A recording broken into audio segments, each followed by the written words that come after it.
She was an unforgettable woman, a far-sighted educationist, a lifelong scholar, a loving wife, a loved mother, the first Indian principal of Isabella Thoburn College, a true daughter of India in the freedom movement, a rare human spirit, weathering all storms of life. She was a new woman of New India. She was Constance Prem Nath Dass.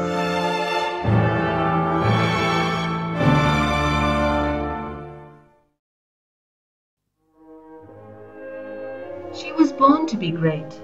Many advantages favoured her from birth: a cultured home, great beauty, a superior mind, and an elite education. Constance Das had a rare upbringing for girls of her generation. She was born in 1886, Firozpur, Punjab, to Rai Bahadur Das and Mohini Giri.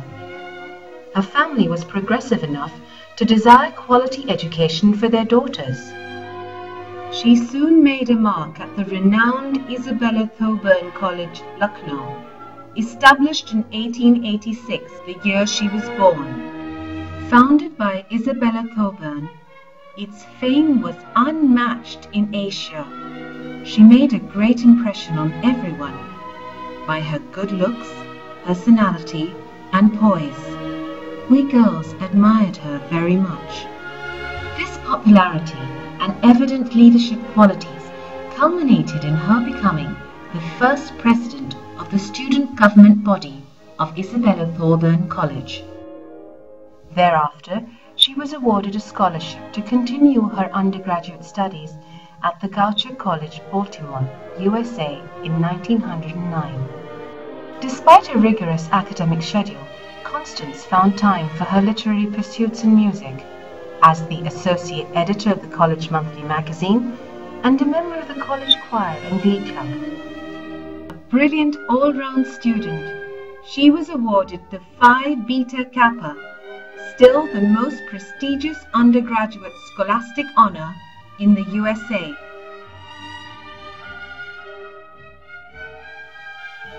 She left an indelible mark in the hearts of all she met in America, including Woodrow Wilson, a future president of USA, who had great admiration and regard for Constance, a friend of his daughter Jessie. The Goucher yearbook gushed, "A bit of mystic India that stayed within our walls. Oh, may her calm and peace and love forever haunt our halls." A lifelong student, Constance chased her academic dreams further with a prestigious fellowship in 1938 to pursue an MA in education at the eminent Teachers College in Columbia University, New York. Her second studenthood was as successful. She wrote, "It has meant not only complete change, but a broadening of outlook, a reawakening of the mind that is exhilarating." It is a measure of her impact in academia that in the same year, Goucher College conferred upon her an honorary Doctor of Laws degree, and Boston University recognized her work as a teacher with an honorary Doctor of Pedagogy degree. Thus reaching an academic zenith, Constance, now Dr. Das, eagerly looked forward to educating and being of service to women back home in India. "I don't know what your destiny will be, but one thing I know. The only ones among you who will be really happy are those who will have sought and found how to serve." In writing this quote in her diary, Constance expressed her philosophy of service to humanity, which underscored all her effort. She devoted her life in the service and education of Indian women since she believed, in India today, educated women have a special contribution to make towards progress and the highest culture. As a faculty member and vice principal of Isabella Thoburn College, Constance was a respected, adored, and an inspirational teacher, a shining example for her students to follow, exhibiting grace, poise, and immense strength of character through the difficult times that she faced in her personal life. Constance lost both her parents early on in life, but shared a close bond with her many brothers and sisters. On returning from her stint at Goucher College in 1911, her life was to take a surprising turn. To receive her at the Bombay harbour was the tall, handsome and gentle Prem Nath Dass. He had waited patiently for her to return for years to profess his love. I cannot understand how you loved me through all these years. I did not know how deep and true your love was.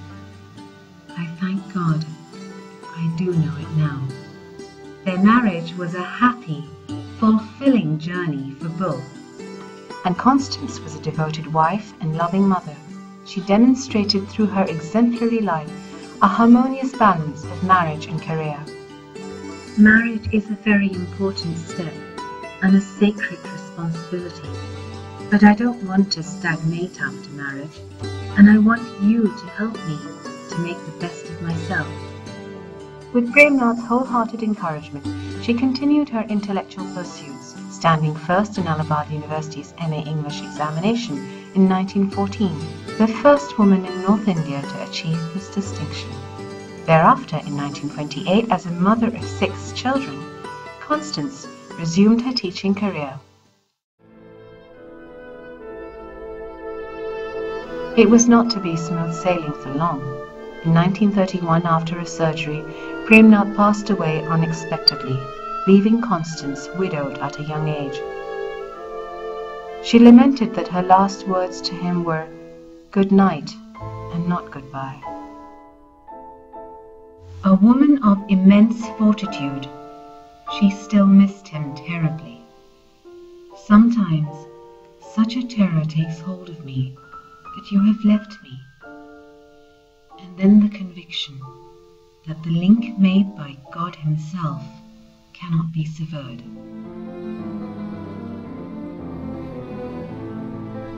Breaking all stereotypes of that era, Constance assumed a larger role as a parent, teacher and administrator.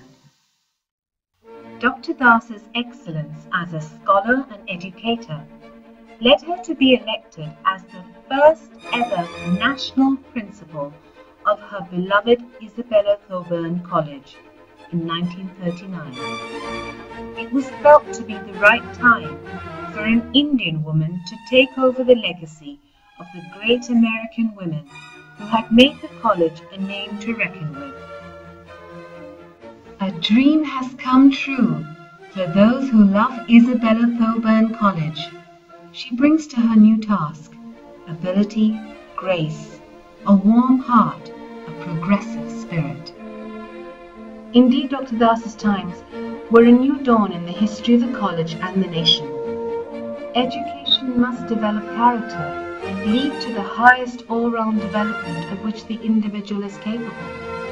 Her path-breaking philosophy of education included the concept of an abundant life, which encompassed social work, literacy for everyone on campus, and a realization of the students' responsibilities towards their nation and society. You are going out tomorrow. With you lies the choice of lighting lamps or wasting the light you have. The Sanskrit word diva means giver and also light. The challenge is yours to make the light brighter as you travel through life. Even after retirement in 1945, she was a sought-after representative of India, delivering widely popular and impactful lectures across USA and Canada on the changing status of women in India, universal education, and India's position in world politics. Colds are infectious, and so are attitudes. Dr. Dass's ideals were followed by her adoring students, forging a generation of strong, independent, responsible and educated women who could lead India.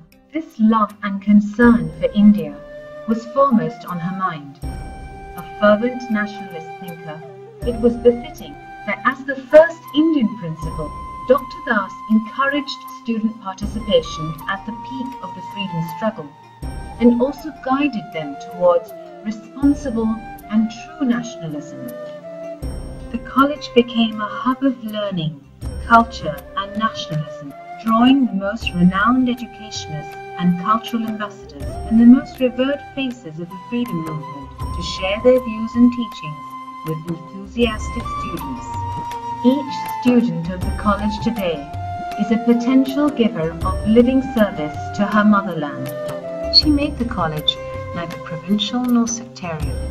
Since the college, contacts between girls of different communities and faiths is conducive to tolerance, to wider horizons and outlook, which are essential in a truly liberal education. The college became a celebration of all that was representative of India. An annual Eid-Diwali dinner tradition of the college impressed Gandhiji enough to say, all political leaders should go to Isabella Thoburn College. Tagore's Jan Gan Man was sung patriotically in the college long before it became our national anthem. Students participated enthusiastically both in the freedom movement and the relief efforts for the ongoing horrors of the Second World War. The era for women has dawned, and women would now take up the reins of Indian nationalism and its rich cultural heritage. Dr. Das, her fellow teachers and students were shining examples of such women. But despite universal admiration for her beauty, grace, intellect and leadership, Constance remained truly down to earth. In her diary she wrote, "Help me to be utterly humble, to set self entirely aside, to put God's will, God's love, first in my life."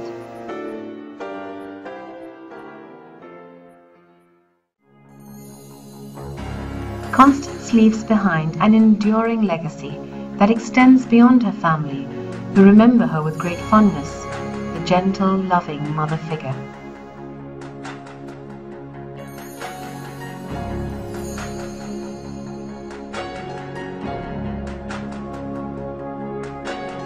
She will also be remembered forever for her outstanding body of work as a scholar and teacher, a student in the real sense, never having lost her eagerness to learn. She is also a teacher in the real sense, never satisfied with less than the best her class can do. She will be remembered by all those who worked with her as a woman of ability, culture, poise, and all those graces that make Indian womanhood attractive to the world. But perhaps what she will be remembered for most is how she inspired women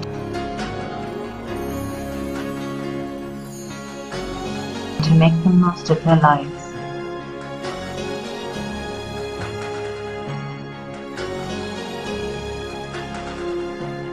You hold in your hands lamps that are beginning to glimmer.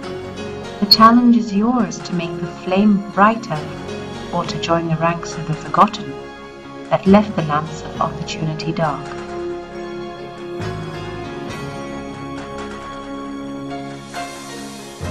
Dr. Constance Prem Nath Dass was a flame that will continue to shine brighter and brighter, inspiring generations of women forever.